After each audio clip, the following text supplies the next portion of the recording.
જય શ્રી કૃષ્ણ. પ્રિય મિત્રો, આ દિવ્યવાણીની શરૂઆત કરતા પહેલા ચાલો 1 મિનિટ માટે આપણા મનને શાંત કરીએ અને હૃદયથી પુકારીએ, હે શ્રી કૃષ્ણ. જે પણ ભક્ત આ પાવન સંદેશ સાંભળી રહ્યા છે તેમના જીવનમાં તમારો પ્રેમ, તમારી કૃપા હંમેશા બની રહે. તેમની કોઈ પણ મુશ્કેલીઓ ઉકેલી આપો અને તેમના રસ્તાઓમાં ભક્તિની રોશની ફેલાવી દો. વિડીયોને આગળ સાંભળતા પહેલા નીચે કમેન્ટમાં જય શ્રી કૃષ્ણ જરૂર લખી દેજો અને તમારો પ્રેમ વ્યક્ત કરજો અને ચેનલને લાઈક કરી તમારા મિત્રોને પણ શેર કરજો, જેથી તે પણ આ પવિત્ર જ્ઞાનનો લાભ લઈ શકે. અને હા, જો તમે અમારી ચેનલ પર નવા હો તો ચેનલને સબસ્ક્રાઇબ કરવાનું ન ભૂલતા. તો ચાલો આગળ વધીએ. ક્યારેક એવું લાગે છે ને કે જિંદગી હાથમાંથી સરકી રહી હોય, જેમ કે બધું જ કર્યા પછી પણ કંઈક અધૂરું રહી ગયું હોય. મન બેચેન હોય, દિલ ઉદાસ રહે અને એક ઊંડો ખાલીપો અનુભવાય છે. આવા સમયે ક્યાંક દૂરથી એક અવાજ આવે છે, હું છું ને, તું એકલો નથી. તે અવાજ બીજા કોઈનો નહીં, સ્વયં ભગવાન શ્રી કૃષ્ણનો હોય છે. આપણા સૌના જીવનમાં એક એવો વળાંક આવે છે જ્યારે આપણે સમજાતું નથી કે શું સાચું છે અને શું ખોટું છે, કોણ પોતાનું છે અને કોણ પારકું છે, કઈ રાહ પર ચાલીએ, શું નિર્ણય લઈએ. આવા જ ક્ષણમાં અર્જુન પણ ઊભો હતો યુદ્ધભૂમિમાં, પરંતુ મનની લડાઈ તેનાથી મોટી હતી. તેની સામે તેના પોતાના ઊભા હતા ભાઈઓ, ગુરુઓ, રિશ્તેદારો અને તેના પોતાના, અને તે બધા ઉપર ધનુષ ઉઠાવવાનું હતું. તે ધ્રુજી રહ્યો હતો, આંખોમાંથી આંસુ વહી રહ્યા હતા, શરીરમાંથી શક્તિ જતી રહી હતી. અને ત્યારે ભગવાન શ્રી કૃષ્ણએ તેને જોયો અને શાંત સ્વરમાં કહ્યું, અર્જુન, તું તે વાતો પર શોક કરી રહ્યો છે જેના માટે શોક કરવો યોગ્ય નથી. તે વાક્ય ફક્ત અર્જુન માટે નહોતું, તે આપણા માટે પણ હતું, તમારા માટે પણ હતું, મારા માટે પણ હતું, દરેક માણસ માટે જે જીવનમાં કોઈ ને કોઈ વળાંક પર તૂટી રહ્યો છે. તેથી ગીતામાં 10 એવી પ્રેરણાઓ પણ આપવામાં આવી છે. તો ચાલો આપણે તેને સમજીએ અને આપણા જીવનમાં ઉતારીએ. જે નશ્વર છે તેના માટે દુઃખી ન થાઓ, જે અમર છે તે જ તમે છો. શ્રી કૃષ્ણ કહે છે કે તમે શરીર નથી, તમે આત્મા છો અને આત્મા ક્યારેય નષ્ટ થતી નથી. આજે જે કંઈ પણ તમે ખોયું છે, પૈસા, નામ, સંબંધ, સન્માન, તે બધું શરીર સાથે જોડાયેલી વસ્તુઓ છે. પરંતુ જે તમારું સત્ય છે તે ક્યારેય મળતું નથી. તમે જીવતા છો તેનો અર્થ એ નથી તમે હજી પણ યાત્રા પર છો. તમે હજી પણ કર્મ કરી શકો છો. જેને તમે ખોયું છે તે જો ખરેખર તમારું હતું તો તે ક્યારેય જશે નહીં, અને જે ગયું છે તે કદાચ તમારા માર્ગમાંથી હટાવવામાં આવ્યું છે જેથી તમે આગળ વધી શકો. આ ગીતાની બીજી અમર પ્રેરણા છે, કર્મ કર પણ ફળની ચિંતા ન કર. આજે આપણે જે પણ કરીએ છીએ તેની પાછળ કોઈ અપેક્ષા હોય છે. જો આપણે પ્રેમ કરીએ છીએ તો બદલામાં પ્રેમની અપેક્ષા રાખીએ છીએ. જો મહેનત કરીએ છીએ તો સફળતાની ચાહ રાખીએ છીએ, અને જ્યારે તેનું નથી થતું તો તૂટી જઈએ છીએ. શ્રી કૃષ્ણ આપણને શીખવે છે, તું ફક્ત પોતાનું કર્તવ્ય નિભાવ, સફળતા અસફળતા મારી ચિંતા છે. આ ગીતાની ત્રીજી અમર પ્રેરણા છે, તમારો દરેક પ્રયાસ, ભલે તે આજે સફળ થાય કે ન થાય, તે ક્યાંક સંગ્રહિત થાય છે. જેમ નદીનું દરેક ટીપું મળીને સાગર બને છે, તેમજ તમારા દરેક નાના પ્રયાસ એક મોટા બદલાનો પાયો નાખે છે. જે લોકો ફક્ત પરિણામ જુએ છે તેઓ ઘણીવાર હારી જાય છે, પરંતુ જે લોકો દરેક પગલાને પોતાનું ધર્મ માને છે તે જ જીવનની દોડ જીતે છે. શ્રી કૃષ્ણ કહે છે કે મોહનો ત્યાગ કર અને તે માર્ગ પર ચાલ જે તારા સ્વભાવને અનુરૂપ છે. ભગવાન શ્રી કૃષ્ણ કહે છે, સ્વધર્મમાં મરણ પણ શ્રેયસ્કર છે, પરધર્મ ભય દેનાર છે. એટલે કે પોતાના રસ્તા પર ચાલીને જો પડી જાઓ તો તે પણ સારું છે, તે રસ્તા કરતાં જે કોઈ બીજાનો છે. શ્રી કૃષ્ણની આ ચોથી અમર પ્રેરણા છે, સ્વધર્મને ઓળખો અને વિના ડરના તેના પર ચાલો. આ કદાચ સૌથી કઠિન પરંતુ સૌથી પવિત્ર પ્રેરણા છે. શ્રી કૃષ્ણએ કહ્યું, જે કંઈ પણ તું કરે છે, જે કંઈ પણ ખાય છે, જે કંઈ પણ આપે છે, જે પણ તપ કરે છે, તે બધું મને અર્પણ કરી દે. જો તમે દરેક કર્મ, દરેક વિચાર, દરેક કામ ભગવાનને સમર્પિત કરો તો શું તમે ખોટું કરી શકશો? શ્રી કૃષ્ણ આપણને એક રહસ્ય આપે છે. પોતાના કર્મોને મારા બનાવી દો, પછી પાપ અને પુણ્યથી પરે થઈ જશો. જે થયું તે સારું થયું, જે થઈ રહ્યું છે તે પણ સારું થઈ રહ્યું છે, અને જે થશે તે પણ સારું જ થશે. આ વાક્ય આજે પણ કરોડો લોકોના જીવનમાં સ્થિરતા આપે છે, જે શ્રી કૃષ્ણ આપણને યાદ અપાવે છે. તું નથી જાણતો, પણ હું જાણું છું. જે કંઈ પણ થઈ રહ્યું છે તે તારા ભલા માટે છે. ભગવાનની લીલા સમજવી આપણા વશની વાત નથી, પણ ભરોસો રાખવો એ આપણો ધર્મ છે. જ્યારે અર્જુન યુદ્ધથી ભાગવા માંગતો હતો ત્યારે તેનું મન ડગમગી રહ્યું હતું. ત્યારે શ્રી કૃષ્ણએ કહ્યું, તું જ પોતાનો મિત્ર છે અને તું જ પોતાનો શત્રુ છે. શ્રી કૃષ્ણ કહે છે, જે મનને સાધી લે તે સંસારને પણ સાધી શકે છે. સુખ દુઃખ, લાભ હાનિ, જય પરાજય, આ બધામાં સમ રહો. શ્રી કૃષ્ણએ અર્જુનને કહ્યું, સમત્વ યોગ ઉચ્ચયતે, એટલે કે યોગનો અર્થ છે સમતા. ન સુખમાં ડગમગવું, ન દુઃખમાં તૂટી જવું. શ્રી કૃષ્ણ ઈચ્છે છે કે આપણે સ્થિર થઈને ન તો અહંકારથી ફૂલાઈએ, ન તો હારથી તૂટીએ. શ્રી કૃષ્ણ કહે છે, હું દરેક પ્રાણીના હૃદયમાં જ વાસ કરું છું. જે માણસ તમને ધોખો આપ્યો, જેના માટે તમારા મનમાં ક્રોધ છે, તેની અંદર પણ શ્રી કૃષ્ણનો અંશ છે. આ પ્રેરણા આપણને ક્ષમા, કરુણા અને સહનશીલતા શીખવે છે. આ ગીતાનો સાર છે. શ્રી કૃષ્ણ કહે છે, સર્વ ધર્માન પરિત્યાજ્ય મામેકમ શરણમ વ્રજ, અહમ ત્વામ સર્વ પાપેભ્યો મોક્ષિષ્યામિ શુચઃ. બધા ધર્મોને છોડીને ફક્ત મારી શરણમાં આવ. હું તને દરેક પાપ, દરેક ચિંતા, દરેક બંધનથી મુક્ત કરી દઈશ. શોક ન કર. આ વાક્ય એક માની ગોદ જેવું છે, જ્યાં આપણે સૌ થાકીને પડી શકીએ છીએ, તૂટી શકીએ છીએ, અને તેમ છતાં પોતાને સુરક્ષિત માની શકીએ છીએ. દરરોજ સવારે એક શ્લોક, એક વિચાર, દરરોજ સવારે જેમ તમે ચા લો છો તેમ જ એક શ્લોક વાંચો. વધારે નહીં, ફક્ત એક, અને આખો દિવસ તે જ શ્લોકને મનમાં દોહરાવો. દરેક સંઘર્ષમાં પૂછો, શ્રી કૃષ્ણ શું કરત?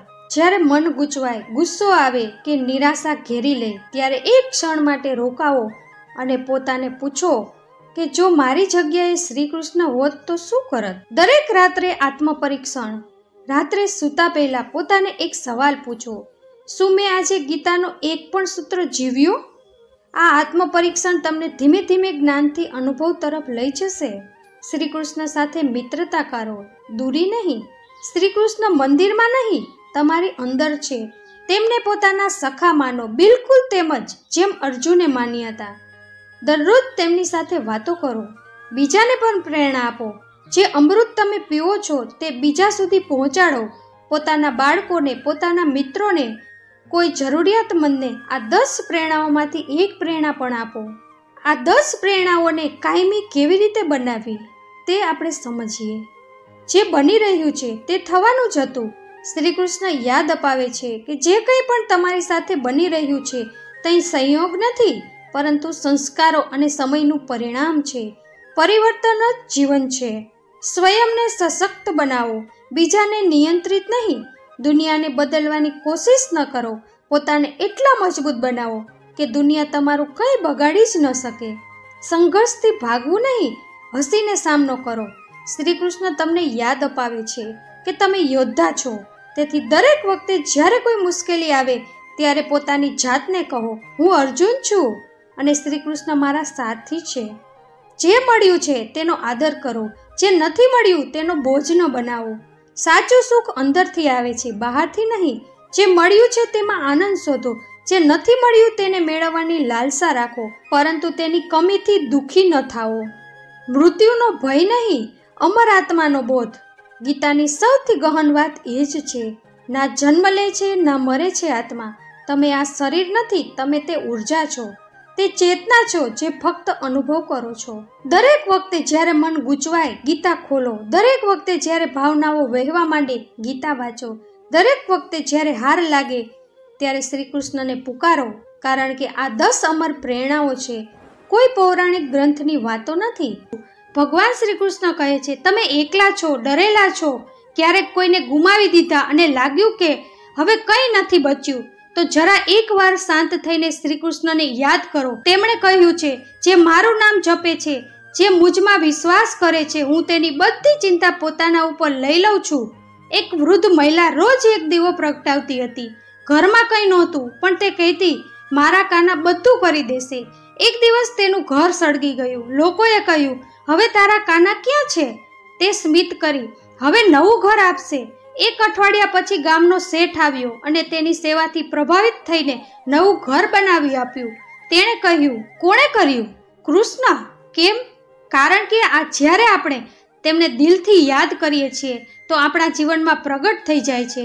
તો આજે જો તમે ક્યાંક અંધારામાં છો તો બસ નામ લો, શ્રી કૃષ્ણ ગોવિંદ હરે મુરારી, અને જુઓ કે મન ધીમે ધીમે રોશનીથી ભરાવા લાગશે. જ્યારે પણ અધર્મ વધશે હું અવારનવાર ત્યાં જ અવતાર લઉં છું. ભગવાન શ્રી કૃષ્ણ કહે છે, આ વચન ફક્ત અર્જુન માટે નહોતું, આ વચન આપણા બધા માટે છે.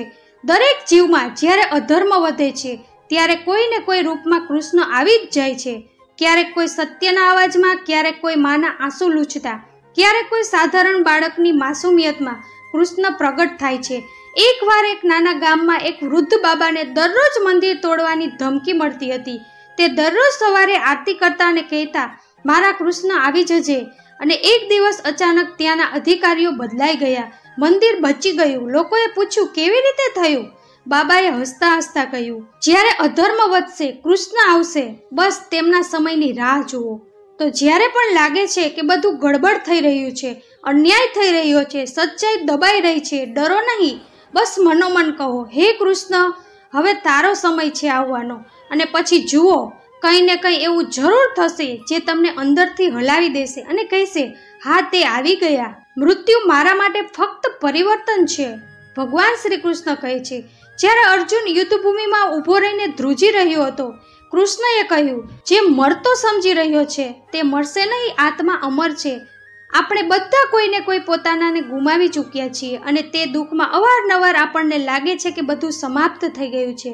પરંતુ શ્રી કૃષ્ણ કહે છે, મૃત્યુ અંત નથી, આ ફક્ત એક વસ્ત્ર બદલવા જેવું છે, એક સમયની વાત છે.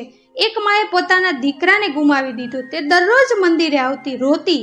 એક દિવસ તેણે કૃષ્ણને કહ્યું, તું ભગવાન છે, પછી તે મારો દીકરો કેમ લઈ લીધો? રાત્રે તેને સ્વપ્નમાં દર્શન થયા. કૃષ્ણએ કહ્યું, મેં તેને ક્યાંય નથી લીધો, બસ હવે તે મારી ગોદમાં છે. તું રો નહીં, તે તારાથી અલગ નથી, બસ તારાથી થોડો અલગ ચાલ્યો ગયો છે. તે દિવસ પછી તે માં ક્યારેય ન રોઈ. તે રોજ આરતીમાં કહેતી, કનૈયા, મારા લાલાનું ધ્યાન રાખજે. જો તમે કોઈને ગુમાવ્યા છે તો બસ એકવાર આંખો બંધ કરો અને વિચારો કે હવે તે કૃષ્ણની સાથે છે અને હું પણ. જે મને પૂરી શ્રદ્ધાથી ભજે છે હું તેનો થઈ જાઉં છું. ભગવાન શ્રી કૃષ્ણ કહે છે, શું તમે ક્યારે કૃષ્ણના થઈ શકો છો?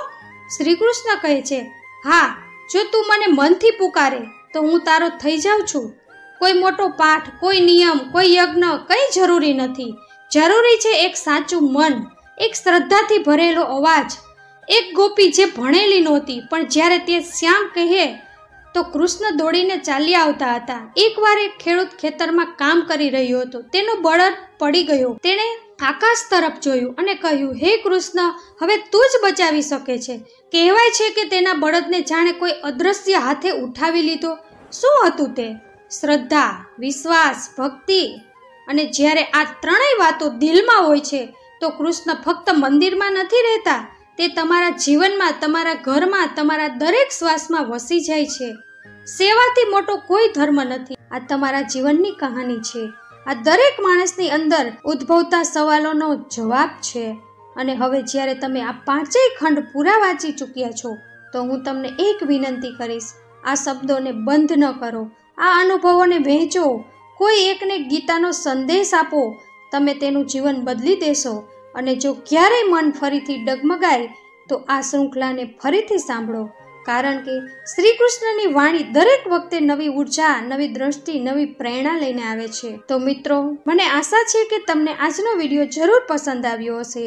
જો વિડીયો પસંદ આવ્યો હોય તો ચેનલને લાઈક કરી કમેન્ટમાં જય શ્રી કૃષ્ણ લખી દેજો અને તમારા મિત્રોને પણ શેર કરજો, જેથી તેને પણ આ અમૂલ્ય જ્ઞાનનો લાભ મળી શકે. અને મારી ચેનલ પર નવા હો તો ચેનલને સબસ્ક્રાઇબ કરવાનું ન ભૂલતા. ભગવાન તમારી બધી મનોકામના પૂર્ણ કરે. હંમેશા ખુશ રહો, હસતા રહો અને સ્વસ્થ રહો. ફરીથી મળીશું આવતા વિડીયોમાં. મારો આ વિડીયો આખો જોવા માટે તમારો ખૂબ ખૂબ આભાર. જય શ્રી કૃષ્ણ.